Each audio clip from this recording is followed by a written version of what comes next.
Hello mga idol. Kilala niyo ba ang tinaguriang The Hawaiian Punch sa larangan ng boxing na si Brian Viloria? Kaya tara na at ating kilalanin ito. Si Brian The Hawaiian Punch Viloria. Si Brian Viloria ay pinanganak noong November 24, 1980 ni na Benjamin and Rosemary Viloria na nakabase noon sa Hawaii pero pure blood Filipino. Kaya naging half Hawaiian and half Filipino si Viloria. Si Brian Viloria ang tinaguriang The Hawaiian Punch. Alam niyo bang Seso Salud na isang former boxing champion ang unang tumawag nito sa kanya? Kaya inadapt na lang ito ni Viloria sa kanyang career. Astig, di ba? Sa amateur career naman ni Brian Viloria noong 1999, siya ang nanalo sa US Championship para makamit ang Golden Gloves sa 1999 World Amateur Boxing Championship sa Houston, Texas. Sa year 2000 naman sa Sydney Olympics, nakasabayan ni Brian Viloria sina Filipino-American Glenn Donaire at tinalo ito sa quarterfinals.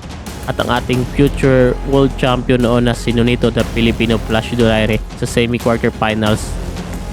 Tinalo at nakaharap rin ni Brian Viloria ang kanyang former teammate na si Carus Norman para makakuha ng slot para sa championship gold medals. Pero sa finals, nakaharap uli ni Brian Viloria si Brahim Asdum. Ito yung tinalo niya sa 1999 World Amateur Boxing Championships para sa Golden Gloves sa Houston, Texas, na bumawi at tumalo sa kanya sa 2000 Sydney Olympics. Paborito ng crowd sana si Brian Viloria noon para manalo ng gintong medalya, pero tinalo siya sa score na 6/4. Ang kabuuang record naman ni Brian Viloria bilang amateur boxer ay 230 wins over 8 losses. Kabilang sa mga solidong panalo ng 1995 National Junior Olympics gold medalist at 100 pounds, 1996 National Junior Olympics gold medalist at 106 pounds, 1996 World Junior Olympics gold medalist at 106 pounds, 1997 National Junior Olympics bronze medalist at 112 pounds, 1998 National Amateur Championships bronze medalist at 106 pounds, 1999 National Amateur Championships gold medalist at 106 pounds, 1999 National Golden Gloves light flyweight gold medalist, 1999 World Amateur Championship gold medalist, 1999 USA Boxer of the Year, member of 2000 US Olympics team. Astig, di ba? Si Brian Viloria ay nagsimula sa kanyang professional boxing career noong May 2001 laban kay Benjamin Escobia para sa kanyang unang panalo via unanimous decision. Ang kauna-unahan namang belt na nakuha ni Brian Viloria ay ang WBC Youth Flyweight title laban kay Mexican Francisco Soto via TKO noong May 2002 sa California, USA. Ang pangalawang belt na nakuha ni Brian Viloria ay ang NABF Flyweight title laban kay Mexican Juan Javier Laguz via unanimous decision noong August 2002.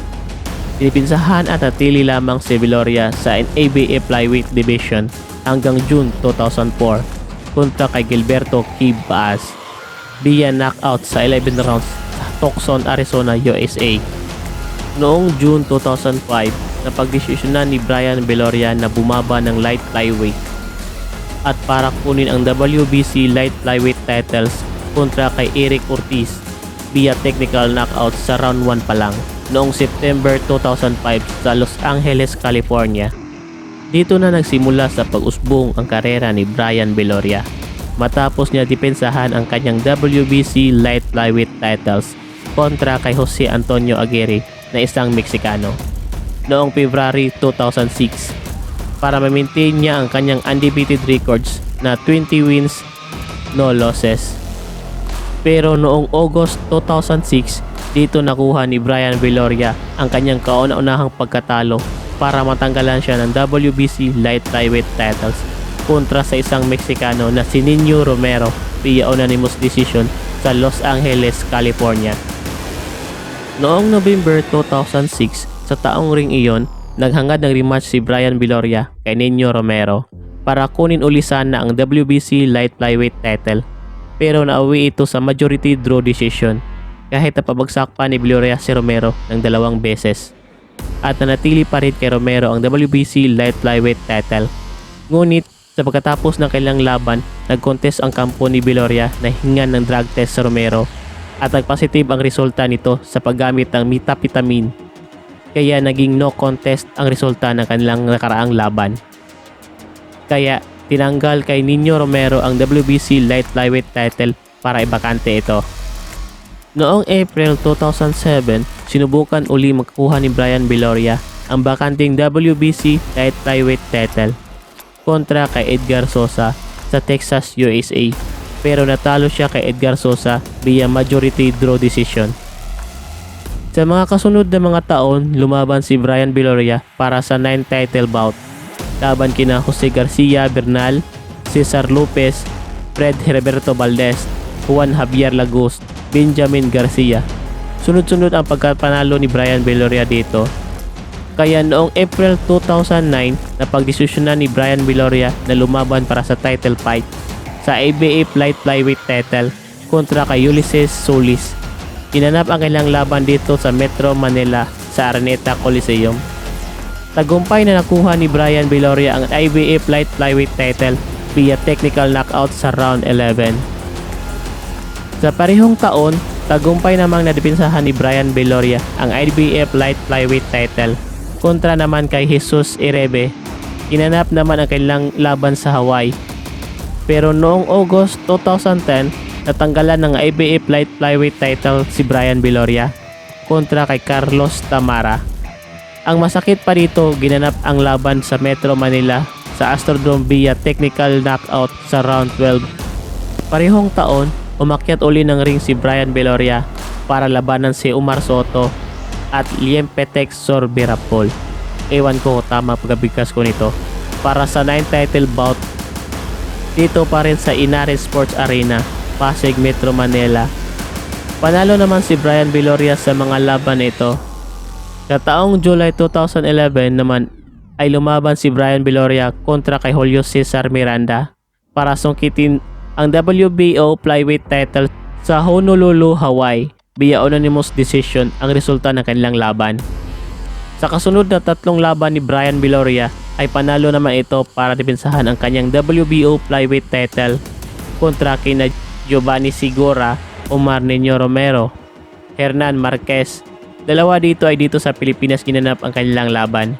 Pero noong April 2013, natalo si Bryan Villoria kontra kay Juan Francisco Estrada sa Venetian Resort Macau at para matanggalan si Villoria ng WBO Flyweight title. Simula ng pagkatalo ni Villoria kay Juan Francisco Estrada ay di na sumubok lumaban si Bryan Villoria para sa title fight. Sa 4 na kasunod na mga laban ni Villoria, puro panalo iyon. Galing, di ba?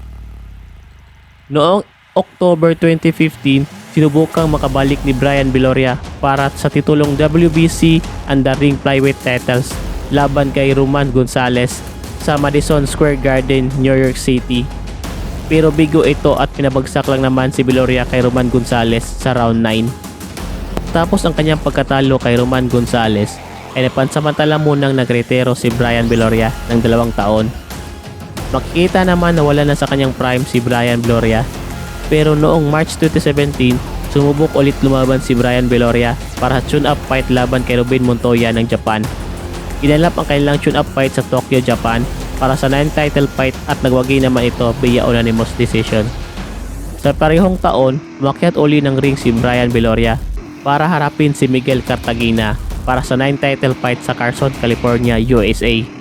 Panalo si Bryan Villoria dito via technical knockout sa round 5. Kaya't sa kasunod na taon, noong February 2018 ay muli namang sumubok makakuha ng titulo si Bryan Villoria para labanan si Artem Dalakyan para sa bakanting WBA Flyweight title.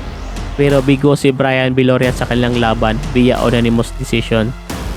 Kaya't tinulukan na ni Bryan Villoria ang kanyang boxing career at tuloy na itong nagretiro. Taong 2018, ang huli nating nakita na umakyat ng ring si Bryan Villoria para sa world title match. Ito naman ang bilang sa mga sa professional boxing records ni Brian Viloria sa kanyang 46 fights. 36 ang panalo dito, 6 ang talo. Sa kanyang 36 wins, ang 23 dito ay via technical knockout. Ang 15 naman dito ay via decision. Masasabi nga nating isang mahusay at may napatunayan talaga si Brian Viloria sa kanyang karera sa boxing. Di ko alam kung paano tatapusin ito. So ganito na lang. Galing, di ba?